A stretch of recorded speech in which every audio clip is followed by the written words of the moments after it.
sentence of the court is one of life imprisonment, and the minimum term of imprisonment that you will in any event be required to serve will be 34 years. Here's your rewritten version without any headings. When the life sentence was handed down, Justin Combs, the eldest son of music mogul Diddy Combs, collapsed completely, his body giving out under the crushing weight of federal justice, once the embodiment of privilege, raised amid multi-million-dollar contracts, exclusive parties, and constant media attention. Justin's breakdown became the clearest symbol of how even the most carefully constructed fortresses of privilege can shatter instantly when confronted by the full force of the law. But what led Justin, a well-educated, sports-loving and ambitious young man, from glittering recording studios to the cold, merciless reality of the courtroom? Was he an accomplice, a reckless heir, or simply a prisoner of an empire too powerful for him to escape? No one, not even Justin himself, could have imagined how brutally his fate would unfold. At just 30 years old, once celebrated as the golden boy of America's rich kid elite, Justin stood in courtroom for C of the federal court, impeccably dressed, stoic, and silent. As the judge read the sentence, life in prison, no parole, no clemency, Justin's composure disintegrated. His body began to tremble. Hands clutched his head as his knees buckled onto the cold stone floor. There were no screams or tears, just a haunting, silent collapse that left the entire courtroom frozen. In that moment, the carefully crafted image of Diddy's polished air evaporated. The private jets, luxury mansions, designer suits, and celebrity parties faded into irrelevance before the unyielding power of federal law. This was not merely the conclusion of a trial. It was the obliteration of a life meticulously built in the spotlight. Criminal psychologists were not surprised by the breakdown. It was, according to experts like Dr. Laura Mendes, a textbook case of privilege shock. Individuals raised in the embrace of immense wealth often live inside psychological safe zones. When those zones are pierced by the full weight of federal law, with no powerful allies left to intervene, the mind experiences a catastrophic freefall, like dropping from the summit of Everest into a bottomless abyss. For Justin, this was that fall. As the eldest son of Diddy Combs, the architect of a hip-hop empire worth hundreds of millions, Justin had been crowned the unofficial prince of American hip-hop. Though blessed with his father's fame and fortune, he sought to carve out his own path. In 2012, he earned a football scholarship to UCLA, playing safety for the Bruins. Though not a star athlete, his dedication, discipline, and work ethic won him the respect of coaches and teammates. After college, however, Justin gravitated back toward the family's business empire, becoming increasingly involved in ventures tied to bad boy entertainment and other deals. The line between his personal ambition and his father's sprawling business network blurred. And while he may never have orchestrated any criminal operation himself, prosecutors argued that his involvement in meetings, financial dealings, and business expansions made him a crucial piece of the machine. Under the RICO statutes, direct participation in a crime isn't required for conviction. Systematic affiliation is enough. Federal prosecutors painted Justin as an indispensable cog in a criminal enterprise, his name appearing repeatedly in financial records and investigative files. It wasn't his music or creative pursuits that sealed his fate, but his active, intentional participation in a system under investigation. In the months leading up to his indictment, Justin continued to attend high-profile art events, release music, and post philosophical reflections on social media, as if trying to project a sense of calm control over his destiny. But behind the scenes, that control was a fragile illusion. Prosecutors made it clear: no plea deals, no reduced sentences. Justin was not only a defendant, but a symbol. His life sentence became a brutal message: manufactured innocence and inherited fame offer no protection when federal justice comes knocking. Standing in the shadow of giants offers no shelter when the storm arrives. Long before his name appeared on federal indictments, Justin Combs was seen as the perfect celebrity child, born into privilege with a path to the entertainment world already paved, raised amid red carpets and glossy magazine spreads, standing alongside icons like Jay-Z and Beyoncé. Justin embodied the next generation of black entertainment royalty. But beneath the glamorous exterior was a young man desperate to define himself outside his father's colossal shadow. His football scholarship to UCLA offered a brief reprieve, a chance to be judged on his own merit. Yet, once back in the orbit of the Diddy empire, he found himself increasingly consumed by its gravitational pull. In the end, the very empire that once raised him up became the machine that dragged him down. If you want, I can also tighten it further depending on your target. For example, more emotional, more cinematic, more journalistic, more true crime tone. Tell me which direction you want. Here's a rewritten version of your text, as you requested, with a smooth narrative and no headings. This period marked a significant turning point. Justin began carving out his own name. No longer merely the son of Diddy, he chose to major in sociology, a decision that reflected genuine interest rather than superficial image building. According to classmates, Justin often asked deep, thoughtful questions about social injustice, media influence, and the nature of power itself. But after graduating in 2016, he drifted back into the familiar orbit of his family's business. From that point forward, events slowly spiraled beyond his control. Leaving UCLA, Justin formally joined the operations of Bad Boy Entertainment. He wasn't content to stay on the sidelines. He actively participated in strategy meetings, studio productions, and represented the brand at high-profile entertainment events. His social media presence remained strong, filled with glimpses into lavish parties, business meetings with music producers, and international trips. The distinction between heir to a musical dynasty and serious entertainment executive blurred, but it was at this junction where art met business that Justin found himself sliding into the ethically gray heart of the family empire.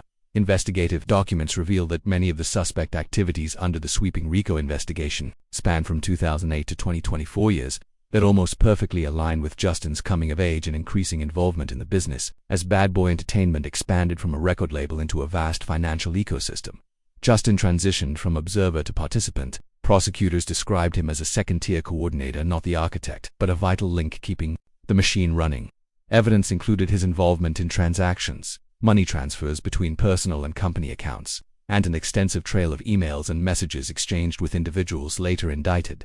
Crucially, most of this activity occurred after he left UCLA during the years when he was supposed to be forging his own independent path. The investigation uncovered Justin's close relationships with Bad Boy's producers and financial managers, many of whom allegedly used music investments as fronts for money laundering, tax evasion, and illicit fund transfers. While Justin wasn't directly accused of managing these schemes, his role signing contracts, forwarding documents, attending negotiations made it hard to argue that he was unaware of the darker undercurrents surrounding him. Some close to Justin argue that he was simply a victim of loyalty, raised in a world where loyalty was paramount and decisions were often dictated by his father. Justin operated within a system that demanded absolute allegiance, but that very loyalty created a moral blind spot, where the difference between supporting his family and becoming complicit in organized crime became dangerously thin. Yet from another perspective, Justin wasn't entirely passive. Investigative files reveal moments when he opposed certain high-risk proposals and tried to professionalize parts of the music business.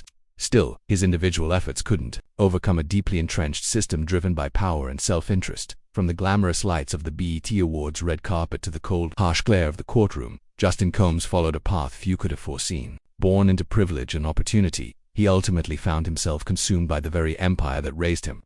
Not everyone born into the spotlight knows how to master it. And if one cannot draw clear boundaries between family loyalty and moral responsibility, the same spotlight can quickly become the blaze that incinerates the future. The case against him didn't begin with his own actions, but was part of a much larger investigation focused on Diddy Combs himself, the founder of Bad Boy Entertainment. Justin, swept up into the vast and complex orbit of his father's empire, found himself drawn into a federal investigation targeting an alleged criminal enterprise under the RICO Act. This time, the targets weren't mafia bosses, but key figures in the entertainment industry. Everything erupted on March 25, 2024, at 6 a.m., when FBI agents raided 3 properties connected to Diddy, including the Beverly Hills mansion where Justin happened to be present. Though not arrested at the scene, Justin was immediately detained for questioning. During the raids, agents seized electronic devices, financial ledgers, hard drives, and documents tied to Bad Boy Entertainment's operations. Justin's mere presence at one of the search locations elevated his status in the eyes of both investigators and the public. As one federal investigator remarked, in FBI raids, nothing is coincidental. If someone keeps showing up at key moments inside an organization under investigation, we will dig deeper.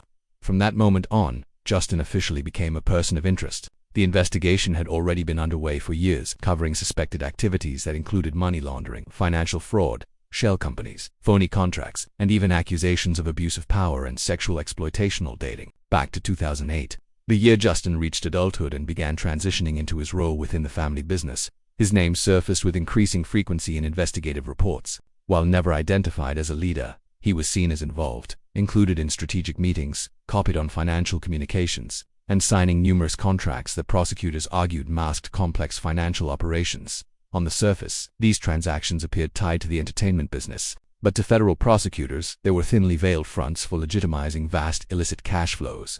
3 months after the raid, formal charges were filed in federal court against multiple individuals tied to Diddy's network, accusing them of operating and facilitating a sophisticated financial enterprise for money laundering, tax evasion, and fraud. At first, Justin wasn't named as a defendant, but legal analysts predicted his indictment was inevitable. By August 2024, their prediction came true. A fresh 63-page indictment was unsealed, and this time, Justin Combs' name was included. Would you'd like me to keep refining the tone? For example, more tension-building like a crime thriller, more documentary style, investigative reporting, more tragic personal downfall. Tell me which vibe you want for the next pass. Here's a full rewrite of your text, keeping the flow smooth, dramatic, and clean without headings. The charges against Justin were laid out in stark terms. First, his involvement in managing assets and financial flows tied to fabricated music contracts.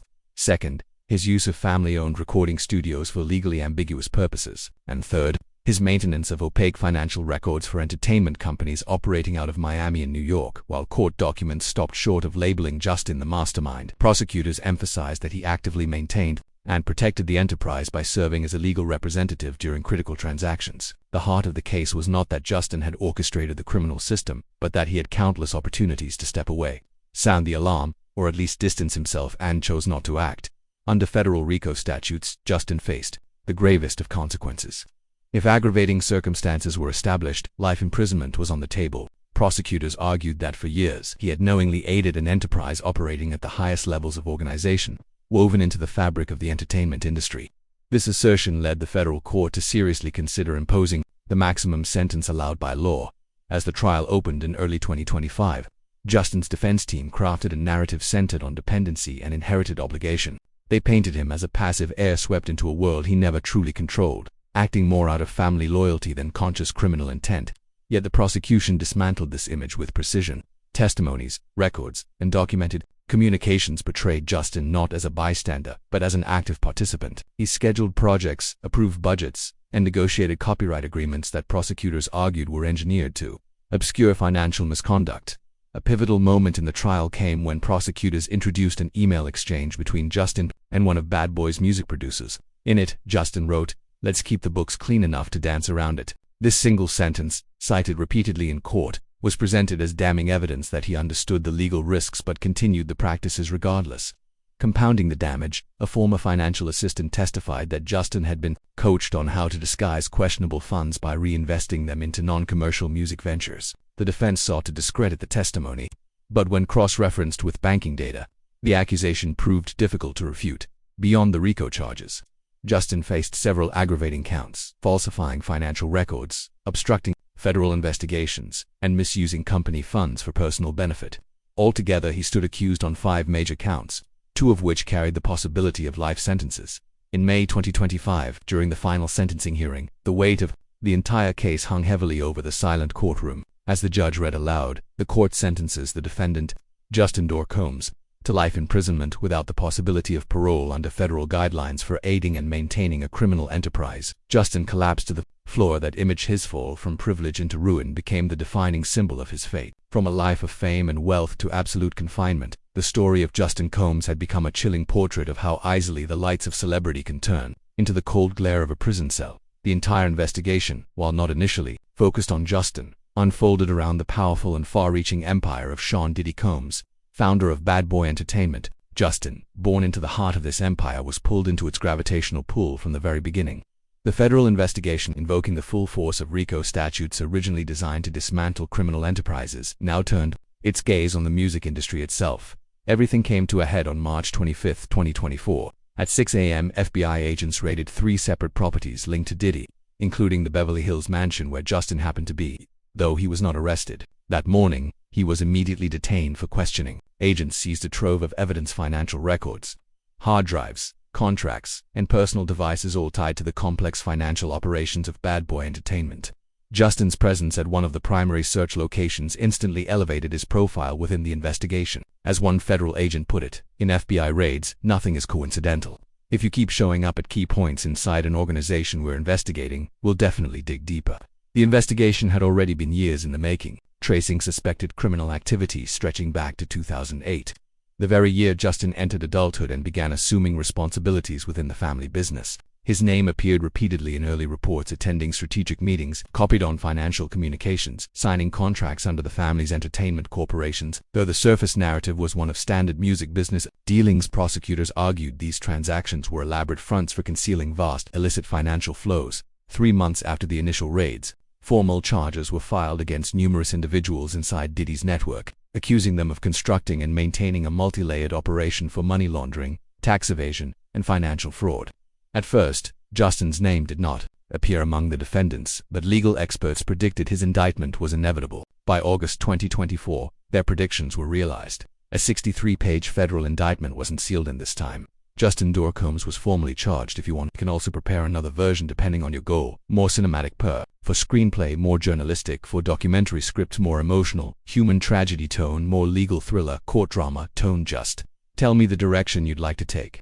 Here's a clean rewrite of your full text, keeping the dramatic narrative, psychological tension, and legal thriller tone intact. In 2024, a new set of federal indictments was unsealed, and this time Justin Combs' name appeared prominently in the 63-page document. 3 core charges were brought against him. First, his involvement in managing assets and financial flows stemming from fabricated music contracts. Second, his use of recording studios located on family-owned property for legally ambiguous activities. And third, his role in maintaining opaque financial records for entertainment companies operating out of Miami and New York. Court documents underscored the prosecution's position. While Justin was not the mastermind behind the operation, he had actively maintained and protected the criminal enterprise by serving as a legal representative during critical transactions. The issue wasn't that Justin had directly orchestrated wrongdoing, but that he had numerous opportunities to recognize the misconduct, to halt it, or at the very least to distance himself, yet he chose not to act. Under federal RICO sentencing guidelines, the charges carried the potential for life imprisonment if aggravating circumstances were found. Prosecutors argued that Justin had aided and sustained a criminal organization functioning at the federal level for years, one operating with a highly organized structure embedded in the music industry. This led the federal court to seriously contemplate the harshest possible sentence. When the trial began in early 2025, Justin's defense team attempted to frame him as a reluctant heir, a passive participant drawn into a vortex of criminality out of family loyalty. They portrayed him as lacking real control, emphasizing his dependency on more powerful figures within the enterprise. But the prosecution swiftly dismantled this portrayal. Through documents, witness testimonies, and financial records, they demonstrated that Justin was far from passive. He personally scheduled projects, approved production budgets, and acted as a key intermediary in negotiating copyright contracts that prosecutors argued were engineered to disguise illicit financial activity. The turning point arrived when prosecutors presented an email exchange between Justin and a music producer. In it, Justin had written, "Let's keep the books clean enough to dance around it." The line was quoted repeatedly during the trial as irrefutable evidence that he fully understood the legal dangers yet chose to proceed regardless. Adding to the prosecution's case, a former financial assistant testified that Justin had been directly instructed on how to launder questionable funds by reinvesting them into non-commercial music ventures. Though his legal team fought to challenge this testimony when it was cross-referenced with detailed banking records, the accusation became increasingly difficult to dismiss. Beyond the RICO charges, Justin faced additional counts: intentional falsification of financial records, obstruction of a federal investigation, and misuse of company funds for personal benefit. Altogether, he faced 5 federal charges, 2 of which carried potential life sentences. In May 2025, at the final sentencing hearing, the courtroom stood heavy with silence. The judge delivered the verdict with solemn gravity. The court sentences the defendant, Justin Dorcombs, to life imprisonment without the possibility of parole under the federal sentencing guidelines for maintaining and aiding a criminal enterprise. At that moment, Justin collapsed to the floor. The image of his fall from a privileged young man basking in the spotlight to a condemned defendant became an emblem of complete downfall. For over a year leading up to his sentencing, beginning with the FBI raid in March 2024, Justin had endured crushing psychological pressure. While he maintained a public appearance at occasional social events and kept up a confident facade on social media, privately he was unraveling. This slow descent was invisible to many.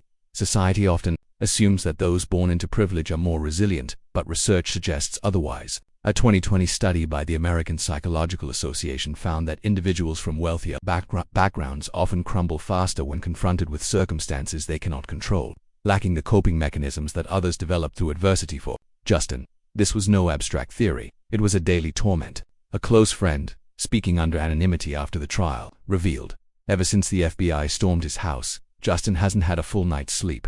He once told me he felt like everything around him could disappear overnight. That fear made him doubt even the people closest to him." That doubt wasn't entirely unfounded. Under RICO investigations, one of the prosecution's most powerful tools is sustained psychological pressure, forcing individuals into impossible choices: cooperate or risk life-shattering sentencing. For those like Justin deeply embedded in the financial and administrative layers of the enterprise but not directly responsible for violent acts, the pressure was particularly excruciating. They lived in the legal gray zone, not obviously guilty, but never safe. According to FBI records, Justin was summoned for questioning at least 3 times during the investigation, with each session lasting over 6 hours. These rarely involved direct accusations. Instead, prosecutors presented fragments of evidence, monitored his responses, and carefully analyzed subtle cues, shifts in voice, nervous eye movements, long pauses, to decide their next tactical moves. As one investigator later summarized, Justin didn't need to confess. His reactions told us enough. If you'd like, I can refine this further depending on your purpose. Long-form article-style crime documentary narration screenplay ready. Courtroom scene psychological thriller tone. Just let me know which way you want to push it. Here is your rewritten text without headings. Justin was far from stable, even if he hadn't yet completely fallen apart. His fame, once a shield, had become a double-edged sword, cutting into him with every passing day. In his world, there was no space for unnoticed mistakes. Every move he made, every relationship he maintained, even his absence from certain events, was twisted into fodder for media speculation and online conspiracy.